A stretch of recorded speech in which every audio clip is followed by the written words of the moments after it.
All right, welcome back. We are episode 6 of our Eric Z podcast. I go by the name of Eric Zamora.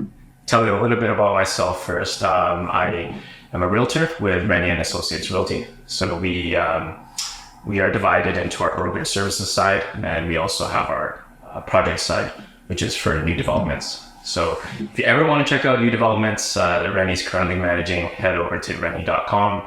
There's a complete list of all the product offering there. Enough about me. So excited about today. Nelson and I were just talking about how we were trying to put this together over about a year now. Finally got the schedules to line up.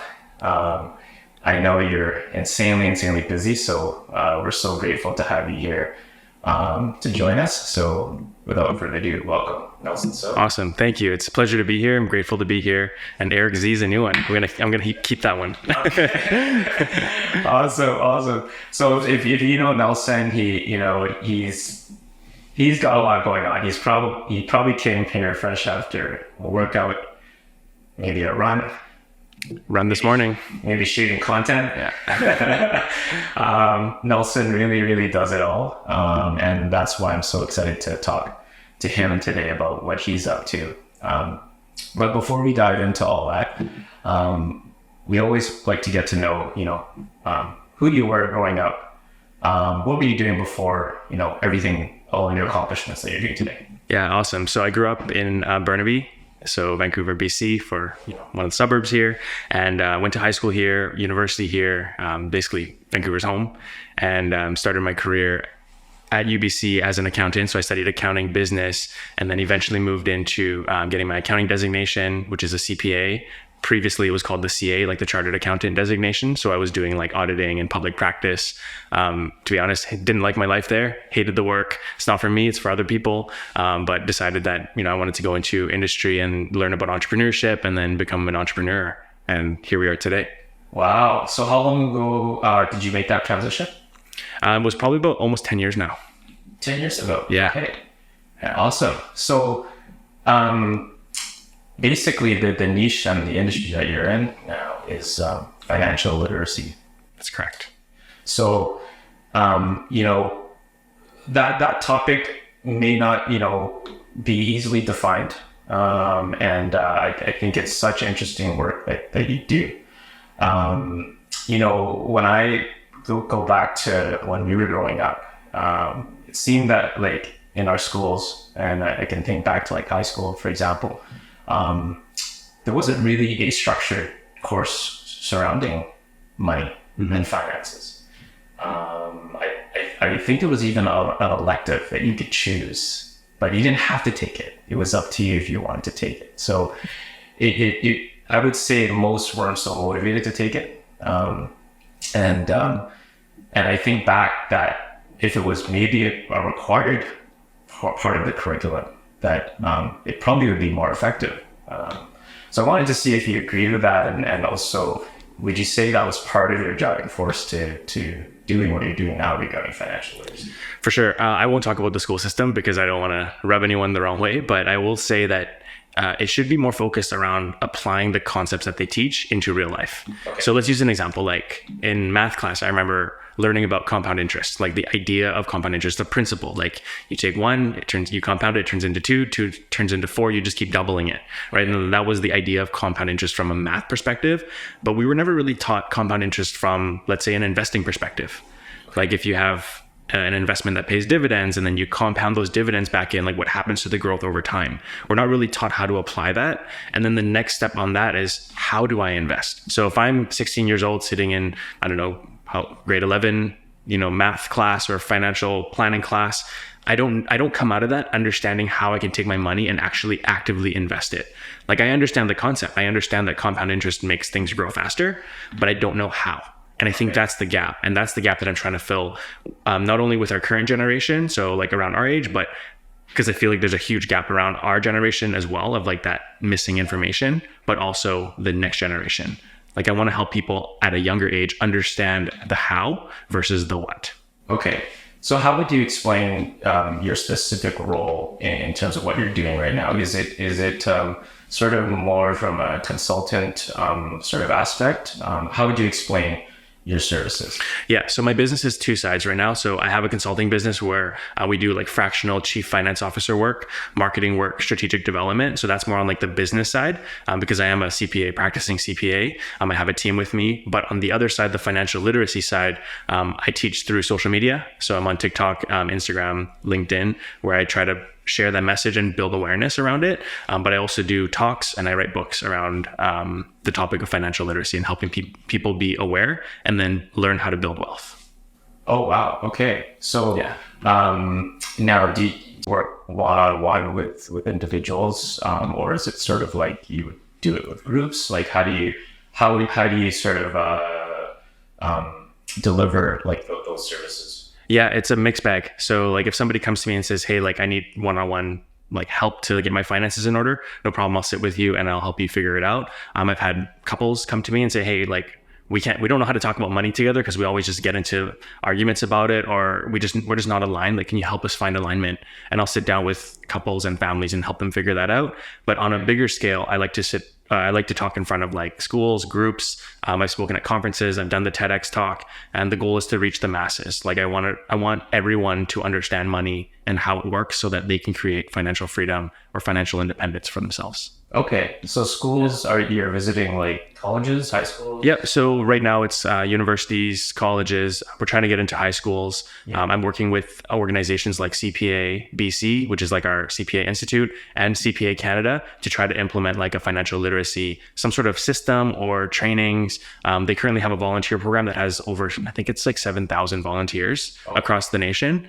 But I want that number to be bigger because I want more people to get into those areas where they can reach the masses. Wow. So speaking of masses, you were a speaker on TEDx. Yes. Wow. That's such an accomplishment. So this was for the Vancouver event, correct? That's right. And very inspiring talk. I listened to that a couple times now. Almost 90,000 views. Right. And I remember you speaking about a particular topic that resonated with me, and you're sort of diving into the topic of good debt versus bad debt. I think that resonated with me because it's like, oh, good debt. There's good debt. You know, I would say most would think, I don't want to be in debt. How is that good? For sure. And I understand what you were saying there, but it would be interesting to hear first off, how do you got it? Well, obviously you were sourced for your talent to be a speaker, but if you could tell us a little bit more about how that came about, and also what do you define good debt versus bad debt? For sure. So the opportunity came about, I've been spending the last about 10 years of my life learning and growing and developing around the world of financial literacy. Like I wanted to flip my own life around, and I wanted to change the way that I manage my own money, because you're right. Like one of the misconceptions growing up was debt is bad. Save all your money in a bank account and debt is bad. Yes. And those were like the key principles that I was taught. But then as I progressed in my journey, I learned that, like saving all your money maybe isn't the best thing. And like, there is such thing as good debt. And what is that? How do we leverage that to our advantage? Right. So as I started to grow and develop, I started sharing my ideas. So posting on social media, reaching out to people, connecting with schools, connecting with the right people and talking to them. And eventually the TED Talk opportunity came up and said, hey, you know what? You've got a topic that would resonate with a lot of people, and you're in that generation that's using things like social media, and they might be misunderstanding what is taught on social media or what is said on social media. Perhaps there's something there. So I pitched my idea to the TED organization, and they loved it. They figured like there is such a big market of middle-aged people, or let's call them Gen Zers, Gen X, whatever, that they're using social media and they're making financial decisions based on social media. They're saying, hey, like Eric's got this really cool car and he's my age and we have the same job. If he can afford it, I can too. And if I want to look as cool as Eric, I need to have that car, right? So there's that whole like trying to keep up with the Joneses thing. And I think social media really fuels that. And I want to use that talk to, I guess, separate that. Yes. Because there's no need to keep up with the Joneses if you can't afford it. And if you don't even like it, right? Like if you don't like cars, then why are you wasting your money on cars when it's going to put you in a poor financial position. Right. So when I pitched that whole idea to TED and shared my own experience around it, of like, this is the position that I was in, these are the pitfalls that I went through, and here's how I came out the other side, they were like, wow, like this could really impact some people. Right. It certainly did. It seems like it's getting still, because that was about a year or two ago. It was about a year ago. Yeah. So still getting so many views. On that topic of sort of it's sort of a topic where you come into play where many can get really lost on what to do, where to start. Mm-hmm. How do I prioritize all of this? It's a bit of a mountain to climb, right? Yeah. So, without giving everything away that you do, what would you say are like 2 core tips that you would give somebody on a high level that would help them jumpstart, this being stronger in financial literacy? Yeah, I like to call it like your own financial journey. Let's say it that way. Okay. And happy to share, right? Like I'm open book, like I'll share my best tips because I don't think that anything should be held back. Yeah. The first one is going to be stop counting other people's money. And that means don't compare yourself to others. Don't keep up with the Joneses. Just focus on yourself. Okay. And number 2 is everyone needs to have what I like to call an intentional spending plan, which mainstream people call it a budget. But for some reason, that word just doesn't resonate with people. So those are the 2 things. Don't count other people's money, AKA stop comparing yourself to other people. And number 2 is have an intentional spending plan, which is like a budget, and then stick to it. Right. So that whole comparing thing kind of goes back to what you're saying, that social media sort of, challenges that we face. There's always a lot of comparison going on.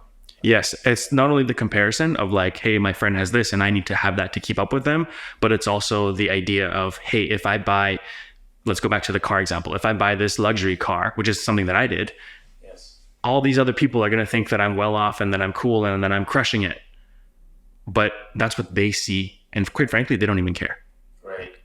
What happens is when you look at your bank account and you realize that you're not able to hit your financial goals because you're feeding into this massive liability to try to impress other people that you don't even know or even care about, then you're the one that ends up in a poor financial position. Right.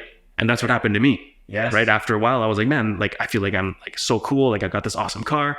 Everyone thinks I'm a boss. And then I realized my bank account. I'm like, well, this isn't really feeding my financial goals, and I'm not going to achieve them if I don't turn this around.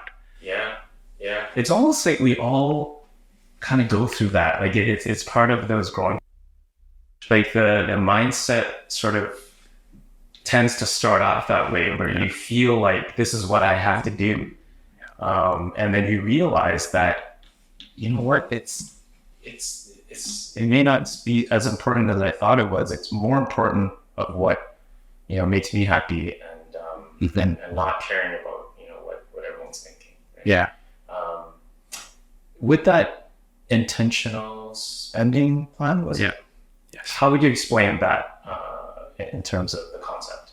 Yeah. A lot of personal finance people out there will say things like, oh, Eric, you should stop buying Starbucks because that's $5 a day. And like you multiply that and you extrapolate and all of a sudden it becomes $10,000 over 10 years. Right. And then it's like, holy smokes, that's a huge number. Yes. But my theory is like, if you enjoy coffee, if like going out to Starbucks on a Friday and getting, it's pumpkin spice latte season right now. Like if PSLs are your thing, like, and you love them, then go do it. Yeah. Put it into your budget. Yes. And maybe you realize you're not using your yoga membership because you also have a gym membership which has yoga classes and you don't love going to yoga anyways, then stop spending on that. Yes. Right. It's like, get intentional with your money. Yeah. So I don't care. Like when I talk to my clients and they say, oh, I waste too much money eating out.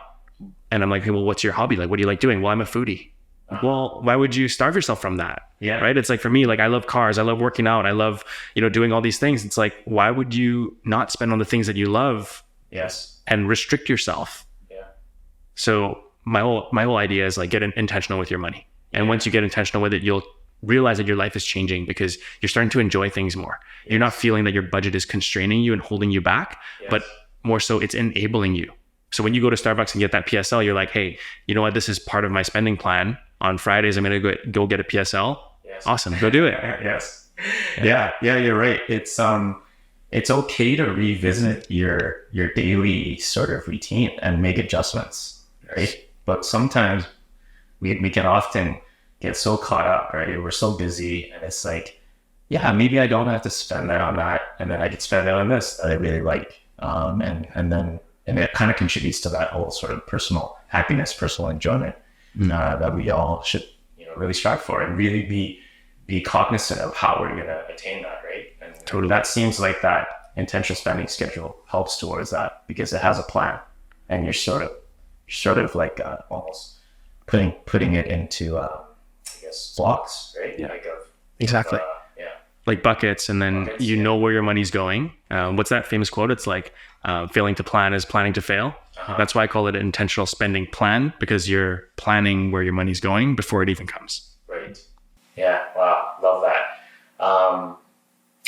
So, this is probably the part of the conversation where I'd be like, is there anything Nelson can't do? So I saw that you are an author as well. Can you tell us what's your latest works? For sure. Was it surrounded around financial journey and how to tackle it? People always ask me that question, and they're like, oh, I noticed you're an author.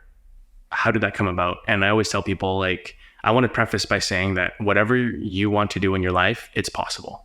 Yes. Because I never imagined that as an accountant, somebody who is good with numbers, not necessarily words, became an author, like a published author. So I just want to remind people that it's whatever you want, your wildest dreams. Like, if you really want to do it, you can do it if you set your mind to it. Yes. So my first work was actually a self-published book that I did on Amazon, and it's called the 100-Day Money Mindset Journal. Okay. And the reason I created that journal was because I thought about, the quote of 21 days to make a habit. And, if you do it for 21 days straight, you'll do it for the rest of your life. Yes. I'm not sure that I believe that, because I think habits are easy to break. Yes. But I think if you do something for 100 days, it makes it exponentially more difficult to break that habit.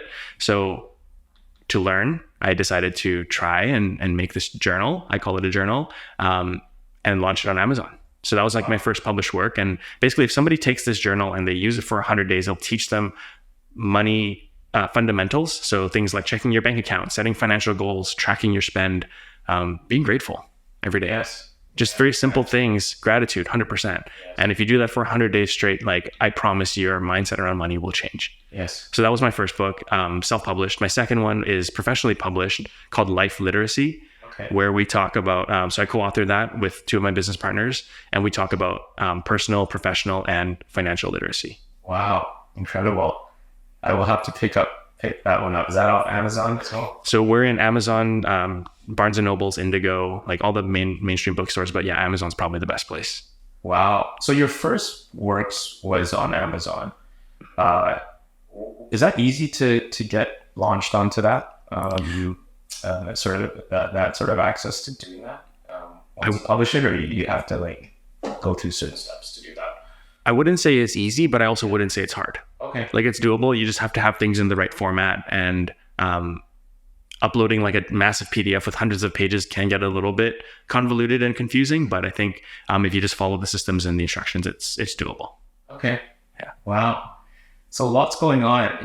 Having that sort of drive to do all this is it's probably comes really natural to you now. I can feel it. I can feel your energy.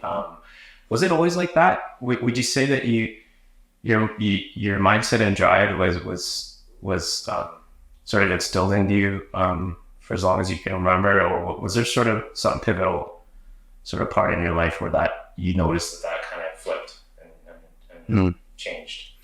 Was there something like that? It's a good question. I think growing up, I was always very competitive. Like, I played a lot of team sports, individual sports. Like, I played a lot of golf as well. And for me, it was like that will to win, that desire to win was always there. Right. And there was a part of my life where I felt like I wasn't winning. And I felt like, again, it goes back to what I was saying earlier about comparison. And I felt that the peers around me were doing so much, I'm going to do air quotes, better than me, because they were progressing in life in different ways. Right. And I felt like I wasn't winning as much as I wanted to. Okay. And then one day I looked at my finances and I was like, how am I ever going to achieve my financial goals? And then that was the flip of the switch. Right. And I said, you know what? Like, I can't continue to live my life this way, because I'll never achieve the life that I want. And I'm going to keep living life in this cyclical fashion and eventually just not find as much enjoyment or reach my full potential in life. Right. And that was, I think, the main turning point. And since then, whenever I journal or reflect on my journey, which I do quite often, I think about where I started. I think about what I used to be and what I used to have and how I never want to get back there. And that pushes me every day to move forward. And it doesn't matter. Like it doesn't matter how much I progress every day. It's not like, okay, tomorrow, if I don't do a TED Talk tomorrow, oh, it's a big failure. Right. It's like, hey, you know what? If I'm feeling under the weather and I get outside and walk a 3 kilometer, whereas yesterday I ran 10K, if that's my 100% today, that's good enough. Yes. So it's always pushing to your 100% that you can give that day. Right. And my 100% might not be the same as yours. Yes. And it might not be the same as yesterday's Eric and Nelson's 100%. But if we give today's Eric and Nelson's 100%, then that is what keeps my drive and my motivation going. Yeah, right on. So we probably have like a very regimented routine, I guess. Would you say? I do. Like every day? Every day. What do you do every day? My routine every day, I wouldn't say it's structured, but I would say that every day that the things that I need to do get done. Right. And that could mean I have to wake up at 5 a.m. to go to the gym. It could mean that I work out at 11:30 p.m. because I missed the workout for the day because it was just too hectic or too crazy. Right. So for me, there's no I wouldn't say there's a set structure. Like if I don't get my 5 a.m. workout in, my day is ruined. No, it's not like that. It's okay. Well, I missed 5 a.m. because I had a call or I had something to do. So we make sure we get it in before midnight. Okay. And if I start at 11:30 and it goes past midnight, like I've been out running at midnight before, just because that's my cardio for the day and I need to get it done. Yeah. And on the flip side, if I have to catch a flight or whatever, and I know the flight's at 6 a.m., I'll get up at 3, I'll get up at 4 and just make it happen. So I don't think there's a routine, but it's more so like Andy Frisilla, the owner of First Form, it's like a supplement company. He runs a podcast and he talks about this idea called a power list. Power list. Okay. And your power list is like 5 to 7 things that you need to do every single day before the day's over. Okay. So that's like, I use something similar to that where I say, okay, here's my daily checklist. And these are the things I must accomplish every day before going to bed. Wow. And you just write that out in like a paper format? In my daily journal. Yeah. Every day. And I would say most of those things are different every day. So one day it could be writing a book. One day it could be making sure that I take care of my clients. I don't know if you know this, but I'm also a licensed realtor. Right. Yeah. So it could be like meeting with clients or like doing showings, and the days change, right? Like the priorities in the days change, but I would say the core stays the same. Okay. The fitness is a priority. The family time is a priority. So those will always stay there. Managing finances obviously is a priority. So those will stay on the daily list. Awesome. So for fitness, it looks like you always have to get in a run or a walk. It sounds like. Is that every day? Every single day. Every day. Yeah. Yeah. So my goal is every day outside, at least 3 kilometers of some sort of physical activity. So usually it's a run. But if I'm not running that day, I'll grab my ruck, which is basically it's a backpack that's like 20 pounds. I'll put it on and I'll go for like a 1 hour walk with the backpack. Oh, wow. So it's always like a weighted walking cardio or a run. Okay. Wow. And do you always go on that walk because it's time for the walk, or do you find that it's a reactive where you're in the middle of working and you're like, you know what, I need to go for a walk? And sometimes it rejigs and kind of gets things. For sure. Maybe your creative process flowing again. Is that I wouldn't say, or do you just kind of make it it's just part of your day? It's part of my day, but I would say that sometimes if there's like things if my mind is just too cloudy and I need to get outside and get that refresh, then I will like say, okay, you know what, 1 hour, I'm going to go for a walk. I'm going to get some fresh air, take a deep breath. I'm just going to do my thing. Right. And then there's some days where I finish my work day because I just like beeline straight through it. And then I'm like, okay, it's time to get outside and go for a walk and get it done. Yeah. Wow. That's awesome. Yeah. So back to, what you're doing with all your work with financial literacy. Would you say that getting that going was there any challenges along the way on getting sort of your business going? And can you remember anything that was really tough to overcome and how you bounced back from it? Yeah. Yeah. Eric, I face the same challenges that everyone faces. Yeah. It doesn't matter what industry, what world you're in. There's always the fear of uncertainty. There's the fear of failure. There's the self-doubt. There's just the unknown. Like the unknown is scary. Yes. And when I went into this journey, like talking about money is a sensitive topic, right? Like, I would say the majority of people don't talk about money in the household. Yeah. And when they do, it becomes a bone of contention because it's like, this is my money and this is your money, or like, this is what we should and shouldn't spend on. And then it just creates tension. And I think getting into the industry was tough, but I think I take a different approach where I'm not telling people what you need and shouldn't do. Like, I'm not coming to you and say, Eric, stop doing this, start doing this. I take the approach of more so like, here's what you need to do to find success if you want to financially. Here's what you're currently doing. And that's cool if that makes you happy. But if you really want to change your life and you want your life to be over here and you want, I don't know, like a beautiful home and like nice cars and vacations, whatever you want, maybe you need to start changing your money habits. And maybe it means changing your mindset around money. And then it's more so creating awareness and, let's say, turning the light bulb on for people, for them to understand that, like, okay, if I continue frivolously spending my money, I'm not going to be able to enjoy the life that I really, really, really want. Yes. And once people kind of awaken from that, then they understand. And then that's where I find the most joy, because I see people change their mindset around money. They change how they perceive money, and they realize that money is actually on their side and not against them. Yes. Yeah. It's all about having a plan, right? Yes. And that's where you come into play. So now we're in 2023. Where do you envision your next 5 years? What's your sort of big plans on where you're going to take financial literacy and anything else that you're out to right now? Maybe another book. Maybe. What do you have in store for the next 5 years? Yeah, I'll share my overarching goal, which is to impact over 1 million people to improve their financial situation, improve their awareness, build wealth. Right? Like, I truly believe that there's enough to go around. I truly believe that we can all win, but we need to work together. Like, we need to understand it's not a me versus you thing, right? It's never like that. The only thing I can think about that is a zero-sum game is the stock market. But everything else, I believe that we can collaborate, we can grow together. There's abundance. And I believe that, like, if I can help over 1 million people improve their lives, that would truly bring me joy and purpose in my goals. I think I'm a quarter of the way there with the TED Talk, the books, the social media, the reach. I think the next step for me is my next book, which will be around financial literacy and the journey and my journey, along with like teachings of principles around financial literacy, how I changed my life and how everyone can as well. And I think a personal goal that I would love to see happen is for financial literacy to be formally taught in the school system. Yes. And that is something that I'm pushing very hard for, because I believe that it needs to be something that is carved out, that is a financial literacy class. Yeah. Let's call it like money for life or something like that, right? It's not part of math class. It's not part of art. It's not part of whatever course you're taking. It's dedicated to money, how it works, and how to use it. Yeah, I agree. And that to me is, if we can help the next generation, we don't have anything to worry about. Right. Yeah, right on. So, wow. I just want to say congratulations. It's amazing what you're doing. It's so impactful.